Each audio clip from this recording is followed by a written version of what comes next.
The Seventh Precept, Part 2. Psychoanalyst and feminist theorist Jessica Benjamin has taken Hegel's dialectic as the starting point for her understanding of the nature of relationship, in the sense that we've begun to develop above. Rather than our self being a separate, independent and permanent thing, or merely an unhelpful delusion, Benjamin uses a contemporary understanding of child development to explore how it is that I come into being as me, and the dependence of that sense of self on the necessity of there also being you. She charts how from our earliest years it's only through our growing awareness of the other, in open and active mutual relationship, that we learn what it is to be a self, this self. In the beginning, it is my relationship with my mother or other close caregiver that I come to have a growing awareness of you. Your simultaneous separation and similarity as a centre of intention and of action and reaction, and so come to be reciprocally aware that I have a sense of me that is like your sense of you. I become aware that we engage, interact, relate, and by doing so come to recognise each other. I experience your pleasure in me, your pleasure in my pleasure, and my pleasure in yours. I learn too that you can be hurt, as can I, and that we are alike in this sense too. We are different but alike, and we matter to ourselves because we show the other that they matter to us. There is joy and delight in our relating, and sadness, anger, and perhaps despair when, as it must, this recognition falters and temporarily fails. This mutual recognition, this shared mattering, is in a sense always provisional, always found and lost, and hopefully found again.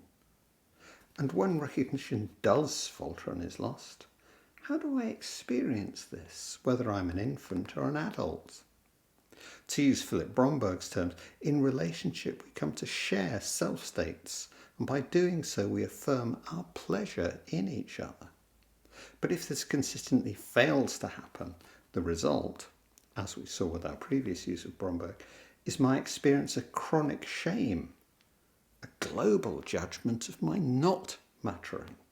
A not mattering I interpret as my worthlessness, unlovableness, or badness, even of my non-existence.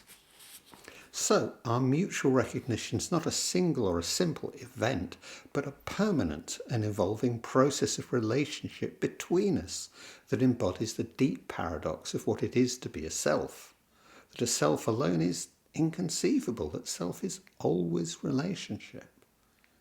As we have explored above, to be a subject in this sense is to experience myself as sharing a world with others, able to interact with me as we each intentionally affect the world outside and each experience our vulnerability in that world. Only thus can I ever come to see the world as actually existing outside my fantasies, wishes and my imagination. Your otherness from me actually depends on me realising that we are fundamentally alike, sentient beings with both agency and vulnerability. This is the basis of our mutual recognition, a recognition that is constantly reinforced or challenged. If I feel like I'm only an object to you, a mere thing, then I can't be me. And so I'll experience my subjectivity as challenged or denied, and so in one sense non-existent. If I feel that you are only an object to me, a thing to be used or ignored at my whim, then there is no actual you to confirm me as me. You see the problem? Only if we can recognise each other as true subjects can we ever be sure of our own subjectivity. That requires that I understand both we share a sense of agency and hence that we can affect each other, and that we acknowledge that we share too the experience of our own vulnerability. This mutual recognition is about connection and the delight, the pleasure, the fun, the joy of connection, of meeting another who is like, but different from me. This isn't just some technical process or concept. This is what we are.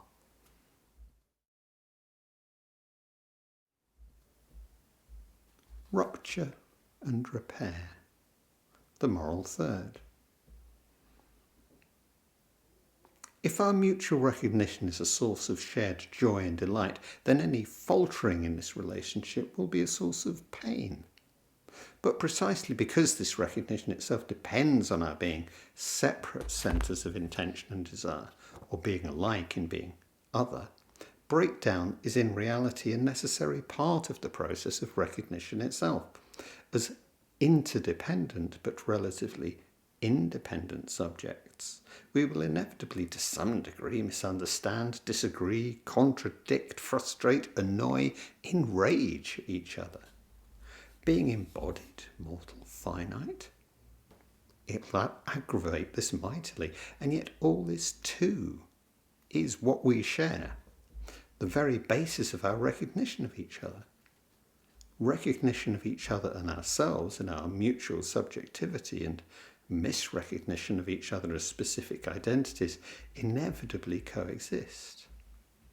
Even our first relationship can never be pure, untouched by the real world. From our beginning, when the pre-verbal child knows literally nothing, their carers, mother, father, grandparent, are fully social beings, with or without a partner, with or without a job, capital, friends. They were raised in a family or in social care, and hence had desires, aspirations, fantasies, responsibilities. The mother has to identify the child, as her responsibility as mother.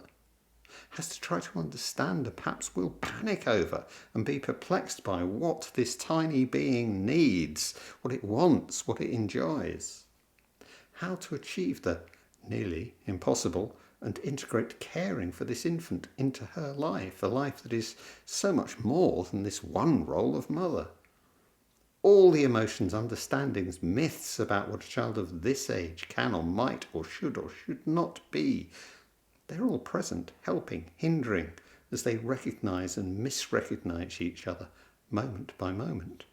Present too, and helping or hindering, are all the emotions, understandings, myths about what the self she identifies with as mother can or might or should not be.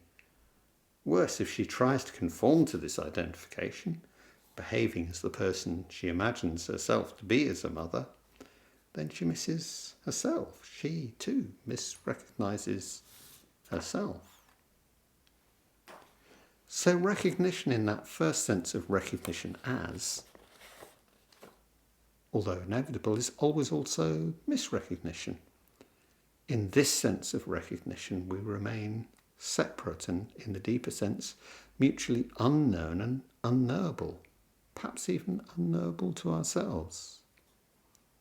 It's here that Benjamin's re-theorising of recognition as intersubjectivity or mutual subjectivity provides an antidote. In reality, we are mutually necessary for either of us to be ourselves. The other is not an intrusion into, a distraction from, or a challenge to my own subjectivity. The other is the precondition to me being myself. This is no philosophical abstraction, but our directly experienced reality, as Benjamin shows in the development of an embodied understanding as play. From the early months evolving play between mother and child, involving rhythm and reaction, shows the child herself as a self that intends and acts towards her mother, a mother who is herself a self, who intends and acts towards her child in turn. In making faces, performing nursery rhymes, playing peepo, each shows they can affect the other and be affected by the other. in the delight of sharing this mutual confirmation. This is the space Benjamin calls the third, the shared rhythm, the invented game, mutuality itself, existing as the space that links us, space not simply owned by either. This space of the third is also the space of rupture and repair, a space we can share, a space of shared understanding and acting, but also inevitably of shared misunderstanding and breakdown, a space in which we can trust each other to fail and then together to recover our mutual trust. The child is too tired, the mother has an actual life of her own beyond the child. Relationship stumbles. But refinding the space of the third, the relationship renews as stronger and more resilient than before. Each sees the otherness of the other, but this is no catastrophe. This problem is not finally a problem because each knows they matter to the other. Each experiences the other as being fundamentally like but also different from themselves. And the restoration of relationship, the repair of recognition, is itself a source of pleasure, of joy. We rely on and need the affirmation of each other as independent centres of feeling, thinking and intention. As relationship develops with the child, so beyond the rhythmic third of rocking, singing, playing together, there emerges the ethical dimension. Benjamin talks of as the moral third, a space of shared understanding of lawfulness within our relationship, a usually unarticulated but shared sense of what is to be encouraged, permitted, or forbidden within our relationship. This not in the sense of an abstract justice or punishment, but rather the mutual possibility of admission of hurt, the acknowledgement of harming and having been harmed, which then offers the further possibility of reparation and restoration. So we do not only know and share the rules of the game, but we have a way of continuing mutual engagement, even when the rules themselves seem to have broken down. As we move into independence and adulthood, all of our relationships, trivial or profound, will share aspects of both senses of recognition. And with genuine relationship, we still always have to find that third, the space of shared understanding of how to be with each other and what to expect, of what's allowed and what is not. I can never be purely an absolute other to you or you to me. Alongside the many identities we each assign ourselves and the other, our shared relationship has an identity too. We are lovers, co-workers, friends. We figure as a substitute, parent and or child, a victim and or rescuer. These frame how we can invent, develop, maintain, enjoy and delight in our relationship. Misunderstanding about the inevitable misrecognition this framing involves will add to our relationship stumblings, breakdowns, and our needing to find new ground on which to rebuild, reinvent, or renew our relationship as stronger, deeper. This requires our ideas of identification, both of self and other, to be flexible, subject to permanent investigation and revision, even becoming a source of play. We are more than our ideas of self and each other. We are a possibility, an opening into new worlds. We may find new thirds in unlikely places, laughing at the same joke, a shared look of response that shows you and I are thinking, feeling alike about this situation, this shared self-state. Or gratitude, offered and accepted, even a freely given and received admission and apology. I matter to you, you matter to me. You show me that I am and what I am, as I do you. For recognition to be maintained and reaffirmed, to be restored when, as it must, it breaks down, then no roles can be permanently defined, and breakdown is accepted as part of relationship itself. It's this sense of recognition that the Sixth Zen Precept talks about in terms of meeting with openness and possibility. This time is not last time or next time. I refuse to let my misidentifications of you or of myself determine what happens, however they may position us.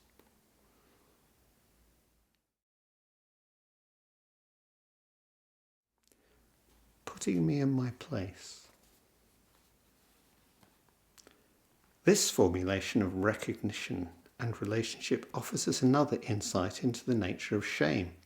Shame as the denial of the mutual recognition of our subjectivity. Even within our first relationships, there is always implicit behind, I matter to you, the global, I matter to all others in the world. I matter in general. Absolutely. I have a place in the world, which our mutual recognition affirms. I exist. Over time, what begins in intimacy is true for you and me assumes a global value. As a child, to lose the recognition of my caregivers is catastrophic and experienced as a truly global loss. How may this happen? Being repeatedly told or shown by word, gesture or facial expression that I am bad, stupid, disgusting, being turned away from or ignored, or unable to gain their attention. Or as Bromberg says, my not being recognised as a source of your pleasure, that you take no delight in our relationship, and so being shown that I as an independent subject self have no value, that I really don't count, don't matter to you, or by contrast that I actually encounter in you no resistance to my actions, my wants, my whims, which undermines your reality to me, your separate subjectivity, and so your acknowledgement of me no longer has any value as recognition of me. Back to the dialectic of master and slave. These are our first experiences of shame and being shamed. To lose recognition, worse, to be denied it, is life-ending and world-ending. If these ruptured relationships are not well enough repaired, then my experience of this shame remains traumatic and becomes chronic. Bromberg is clear that this developmental trauma is something which affects all of us to one degree or another. For some, it may form a crippling backdrop to forming and maintaining relationships. For others, merely a dark corner of self whose effects can be seen only in our reflexive responses and occasional harming of self and of other. But for all of us, this is something we carry with us out into the world. Shaming is a vulnerability we all share, and shaming is a technique we all have at our disposal, one we too often use reflexively. In a social world where physical violence is only permitted on the part of the state itself, shaming remains a central tool of establishing dominance within hierarchical ranking. We shame and attempt to shame each other as individuals, but also as groups, as identities. As we explored previously, we ally with some others by sharing our shaming of other others, them, whoever they are. Shaming cascades downwards and outwards in our culture. From the wealthy, the white, the educated, the able, shame is institutionalized as the exercise of dominance and the denial of real intersubjective communication of relationship. Almost all relationships and encounters contain elements of inequality, from the utter dependency of the infant on her caregivers through the negotiated inequalities inevitable to friends, lovers, partners, and so to our standing before authority itself in the form of state or other institutions. True recognition of our mutual subjectivity as equals, does not and cannot depend in itself on this wider and more relative sense of equality. Nevertheless, in this encounter, does one of us feel that their gender, their race, their education, their wealth, their sexuality, their age, their physical ability, that any of this entitles them to a position of power or authority or superiority, consciously or otherwise, in relation to the other?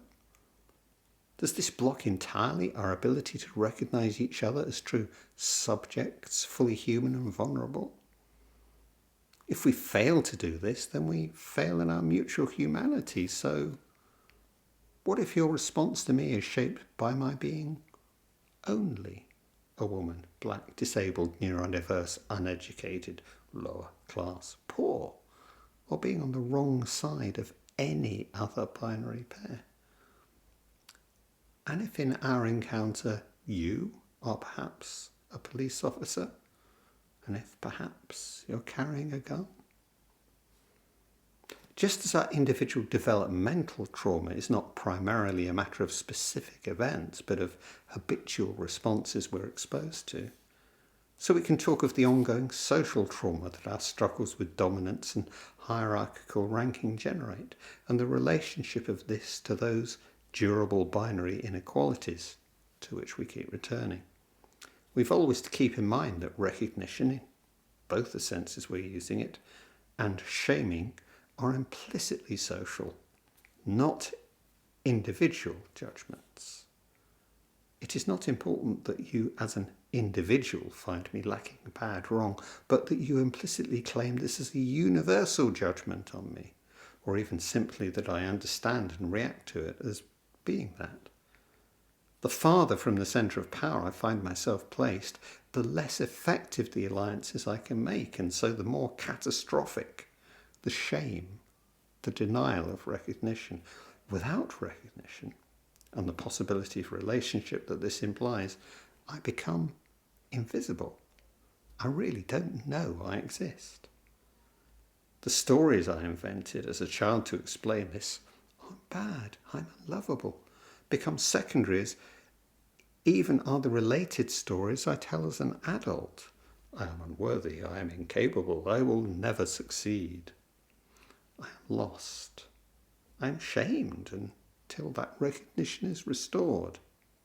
I experience the withdrawal of your recognition, the recognition that is my guarantee of our mutual existence, as a loss of self. And because this is not simply a matter of individual psychology, but of the leading of our actual lives in society, the real consequences become complex and dramatic.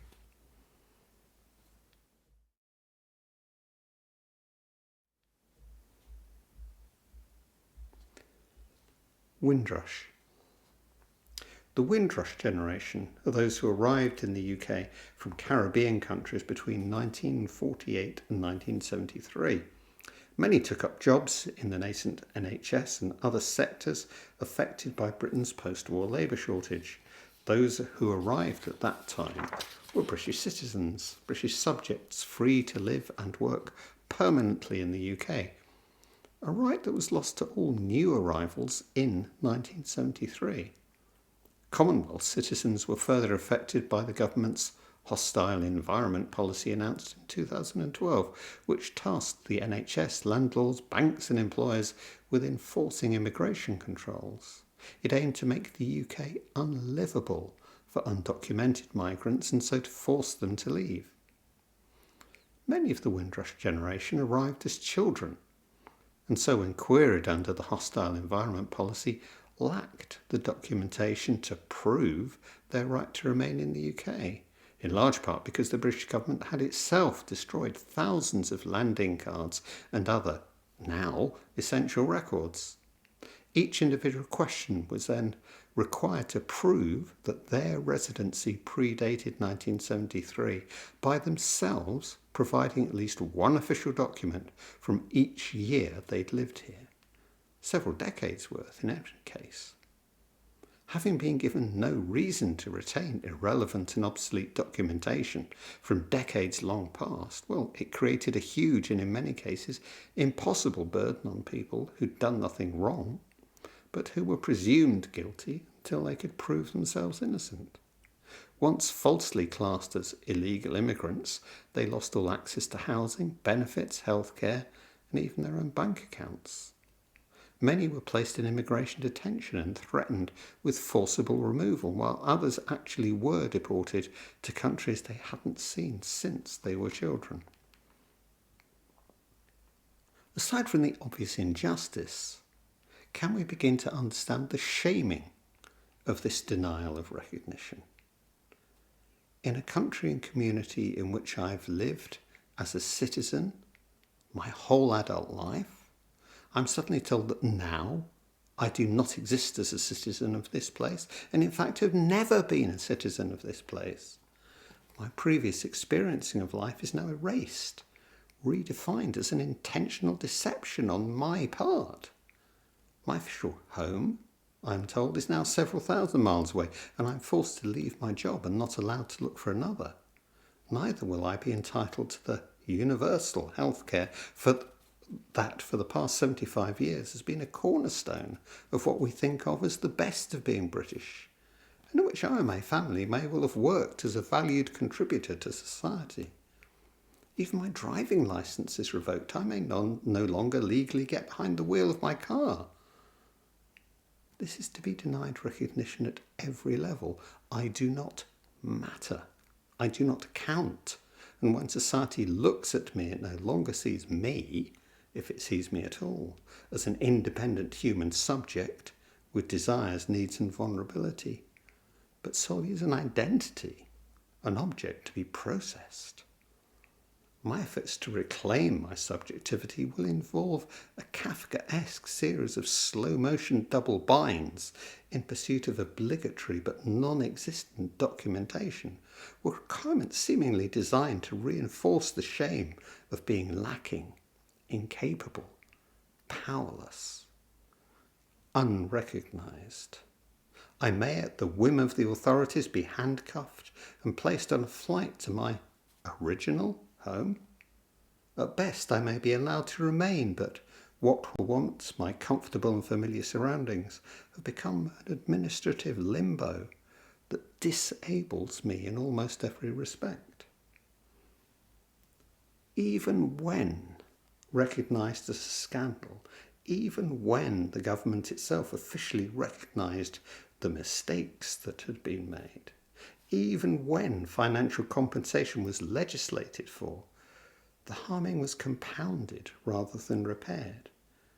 Repeated denial, talking over the voices of those directly affected, an apology that was no apology, an attempt at reparation that was not carried through, and always more broken promises.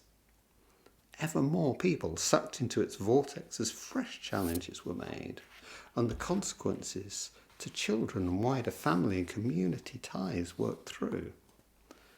The hostile environment which led directly and inevitably to the scandal remains in place and has actually been made even more aggressively punitive as a specific challenge to the recognition of all non-white individuals and communities in Britain. In terms of our mutual recognition and social cohesion, it's been a disaster. Whether ending in deportation or in the grudging admission of a right to remain, or even that, after all, they were really citizens all along, the experience of those caught up in the Windrush scandal embodies the horror of having been refused recognition by the state, and so implicitly refused recognition by all, lived out both psychologically as shaming and in the denial of all rights to continue their lives as citizens. My shame is made visible to me at every turn. I've been forced against my will from one side to the other of the binary inequality of citizen and non-citizen, shamed for a vulnerability of which I could have had no knowledge. Even if you wish to, you may not recognise me, not offer me a job, rent me a home, whatever. Suddenly I find myself as the other, cast adrift from my own identity and from all I most firmly knew to be myself. Practice questions.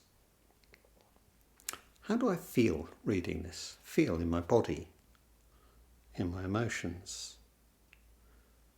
Do I feel frustration, anger, or do I feel that this was unfortunate? Can I imagine how I would feel if I were one of the Windrush generation, denied all rights? Can I relate their experience to any closer to me in my family or friends?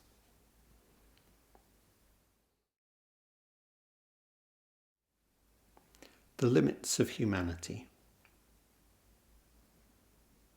Trying to understand and empathise with the catastrophic consequences for those caught up in the Windrush scandal, we may get some momentary glimpse of the extent and depth of our dependency on the recognition of our society, the collective other, and that we cannot separate out the individual psychological consequences from the social and existential reality of our recognition, our being recognised, or its refusal.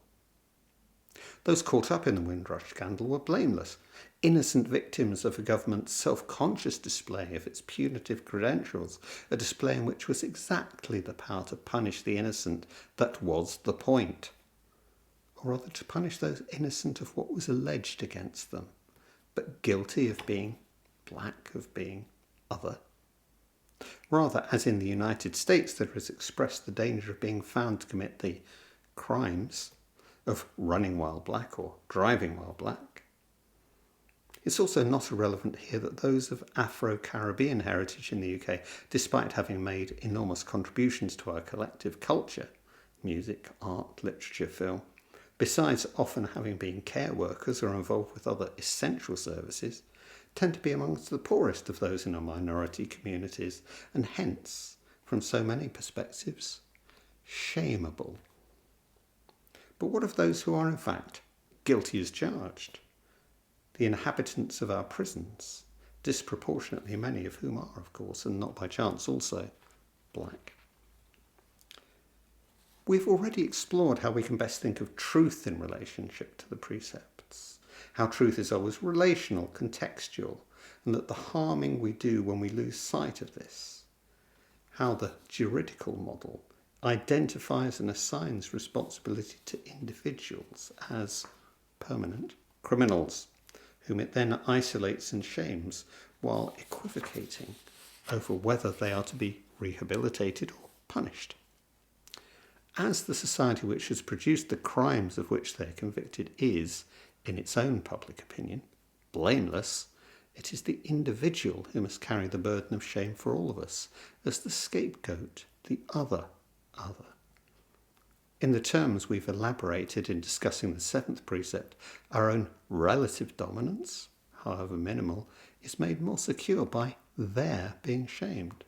Our own misrecognition by the state and the law-abiding is paradoxically affirmed by this identification and recognition, and the consequent denial of recognition, in our second and more profound sense as being fully human, to those we thereby shame further.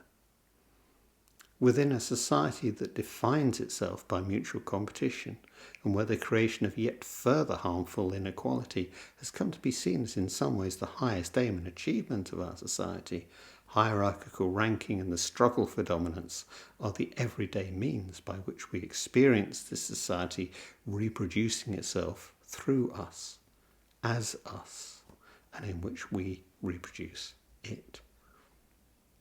The personal, as we used to say, is the political. Our speech is innately political, and only the more so when we fail to recognise this, and only the more potentially harming. An understanding of emptiness and of the emptiness of that emptiness, far from transcending this state of affairs, only confirms it to us more fundamentally.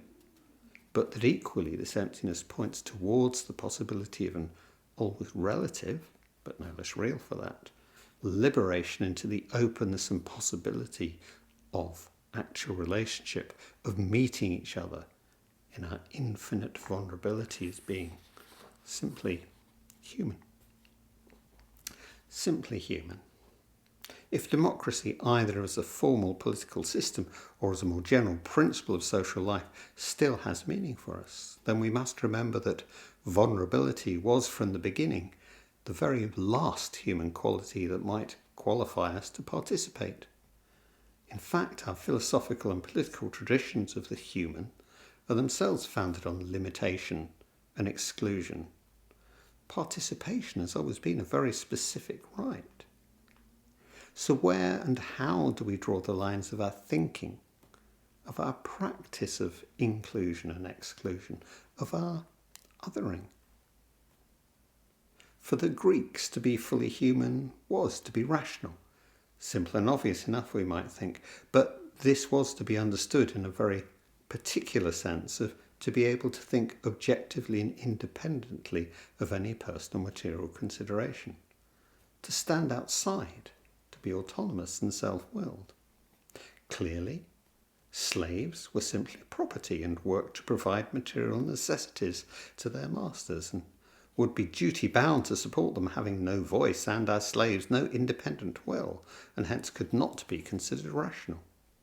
Women bore children and had to supervise the home, and were as dependent as slaves on the will of their husbands and fathers, and so were similarly not clearly disinterested enough to qualify as rational. And so, non-Greeks were simply barbarians and had no rights to participate anyway. So for the ancients, the answer to the question of who counts as fully human was clear. Only my fellow property-owning citizens of independent means who are able to command and live by the labour of others, they're my only true equals as rational and hence as full humans. This was still the de facto assumption at the beginning of the modern period of European history, and part and parcel of the unlimited admiration of the ruling elites of Europe for all things classical, whether as philosophy, drama, art or architecture. Every attempt to contest and extend this definition of the full human, and with it aspects of the franchise, has been met with continued internal opposition. Other ethnic groups lacked intelligence or morality or both. Women were too emotional, physically frail and intellectually weak. The working class was venal, stupid and entirely bound to self-interest, in that actually earning a living by one's own labour did not allow time to cultivate correct understanding. Every extension of the formal franchise has had to be justified in terms of the competence and rationality of those who would claim it as a right. Writing in the 17th century, the British philosopher John Locke was unusual in his hesitant but genuine inclusivity in linking participation with being able to be held responsible for one's actions. All who can be judged, because held to be to some extent rational, should themselves be allowed to judge, should be allowed some form of political participation. All those who can be held responsible, because they have the capacity to understand their own actions, demonstrate capacity to share in judgment of all. But even Locke specifically excludes madmen, lunatics, fools and idiots because they are held to lack this capacity to think for themselves. They can never be other than the responsibility of their parents. And of course, this is the exact self-same argument advanced by white, educated, property-owning menfolk for the benevolent care of all their irrational children, all those who found themselves identified as women or slaves, as black, brown, or in any way other, and hence could be counted as the white man's burden. I allow that you are human in the sense of belonging to the same species, but I cannot recognise you as fundamentally equal, as being a human subject who validates me as human, and who I validate as a human subject in return. We tend to talk of lack of recognition in this sense as dehumanising, and while I think this is both true and useful, it can also mislead. It's been importantly remarked of the millions of enslaved Africans and black Americans who worked the plantations of the United States and the Caribbean that they were valued specifically for their human talents and abilities, obviously, but equally obvious, not valued for their subjectivity, for themselves as selves. So clearly this isn't a simple either or. we are once more in the presence of a dissociation that brackets out all empathy and leaves the curiously vulnerable empty shell that is the mark of the bully, the torturer, the impotent bigness of Hegel's master, someone who can stand in front of you and tell you to your face, your vulnerability to my every whim gratifies my own sense of self-importance. It shows to me my power over the world, and indeed, in terms of your ability to labour, you are clearly human, and I value you for it. I can make money from it, but with regard to any right to respect and self-determination, you figure to me as no different from my cattle or my dogs.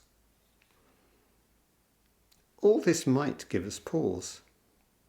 Is there an alternative to the endless and self-defeating struggle for mastery over others in an effort to prove we ourselves finally exist? The development of an ethics of care over recent decades offers us a way of thinking this truly radical possibility. What if the qualification for full participation in the life of society were not our competence, our rationality, but instead the vulnerability that as utterly interdependent embodied beings we share with every other? That our real vulnerability is not simply that in the end we're all dead, but extends to the emotional and physical experience of loss, of the suffering and inconvenience of being real bodies that sweat and piss and shit, and that require bathing, feeding, shelter. What if we took this reality seriously and began with considering the care that each of us needs and each of us can offer?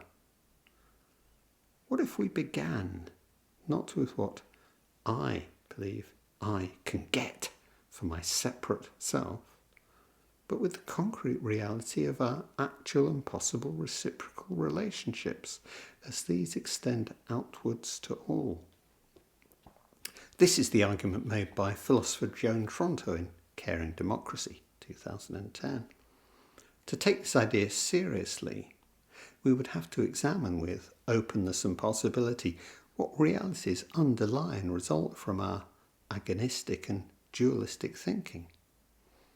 How do we ensure all find a voice, the most vulnerable as well as the most powerful? How do our current ideas of public and private affect how we value different kinds of care, and how can we better meet the real needs of all?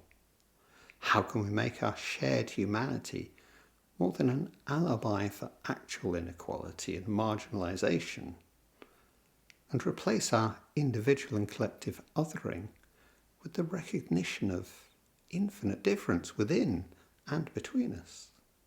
As Tronto says, rethinking care on such a broad scale requires not only that we reassess human interactions, but also that citizens think as democrats about their location in a global society and on an increasingly fragile planet. All these issues of our collective, shared and social reality, I could not even in a million lifetimes have built Stonehenge, or the RMS Titanic, or this computer on which I write, let alone the satellite networks on which we all now depend for communication. Our triumphs and disasters are collective, as much or more than they're individual. Our reach as social animals stretches to the moon and beyond, but beyond this, I could not have given birth to myself, cared for myself as a child, taught myself a language I didn't hear around me, or have offered myself the care necessary to save my life when sick. I wouldn't be me or anyone without all of you. So I start right here. I tend my own garden, but this isn't the limit of my world or of my vulnerability. It should not be the limit of my caring. If my reach as an individual embodied being is indeed limited, then we might remember that within our Buddhist tradition, the story is told how Avalokiteshvara, the hearer of the cries of the world, and the embodiment of infinite care burst apart in the attempt to heal all beings, but reappeared in new form, having 1,000 hands and 1,000 eyes, better to care for all. I am one when seen as an individual, but together we are Avalokiteshvara. All our care begins in awareness, and one way we exercise or fail to exercise care is in the drawing of our lines, the walls of our mind, in our thoughts, our words, our actions. The emptiness of emptiness cautions us against how and where we draw lines. But it doesn't erase or invalidate our need to draw them. We need to ask what or who is being excluded or othered by the drawing of this line here, and to what end and with what result. Whether or not this seems simply self-evident, it seems natural, or is the outcome of deep reflection. The 3 speech precepts we have been studying are our invitation to become more deeply aware, not only of our speech, but aware too of its origins in our social world and its outcomes as our actions in that world. And by so doing, to become more aware what we truly ourselves are.